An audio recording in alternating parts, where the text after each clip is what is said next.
La orele 9:30 dimineața, la intrarea în Consulatul României din Ramat Gan, cetățenii români stau la coadă ca pe vremea lui Ceaușescu. Unii au venit la ora 7, alții și mai devreme și au obosit de atâta stat în picioare. În lipsa unor scaune, atât tinerii cât și cei mai vârstnici au luat loc pe podea pentru a se odihni până le vine rândul să intre în consulat. Nu este aici niciun respect pentru oameni care vin să primească aici ceva de la consulat. Trebuie să fie măcar câteva scaune ca să poată să stea oameni, să nu stea în picioare. Sunt oameni care sunt în vârstă și nu pot să stea în picioare atâtea ore. Nu doar scaunele lipsesc la Consulatul României, chiar și obținerea unui simplu formular presupune o așteptare istovitoare. Cazul de astea, care trebuie să primești numai formulare ca să completezi, poate să fie afară, pe un stand, ca să poți să le iei și să pleci. Nu trebuie să aștepți aici ore întregi.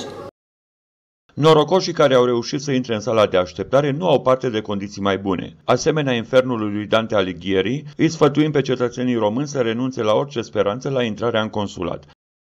אי אפשר לשבת שם, עומדים בתור, שלפעמים גם שעות, ומי שקשה לו זה בעייתי, מסורבל, אנשים מתלוננים שם, אבל בסבלנות, אין ברירה אחרת. כמה אנשים היו בערך שאת היית בפנים?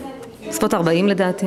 40 וכולם? 40 עם שתי פקידות שעומדות שם. עמדו על הרגליים, שנייה, כל 40 האנשים האלה עמדו על הרגליים? 85% לפחות. יש שם... ויש מקום איפה למלא טפסים? לא, אין שם מקום. איך למלא טפסים? על הקיר או על הגב של מישהו? משהו כזה. Deși există posibilități de evitare a aglomerației și a statului în picioare, funcționarii consulari le ignoră cu desăvârșire. אנשים מתלוננים שאין מענה טלפוני ולא ניתן להשיג אותם דרך אינטרנט, אולי אפשר לקצר תהליכים בצורה כזו.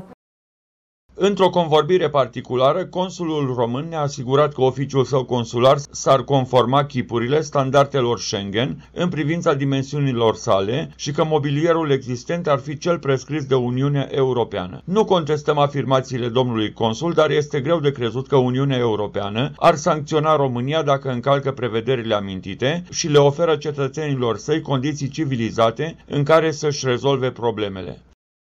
Totodată, domnul consul a asigurat pe realizatorul acestui program că Maier nu i-ar fi permis să filmeze în interiorul consulatului din motive de securitate. O asemenea afirmație nu merită absolut niciun comentariu.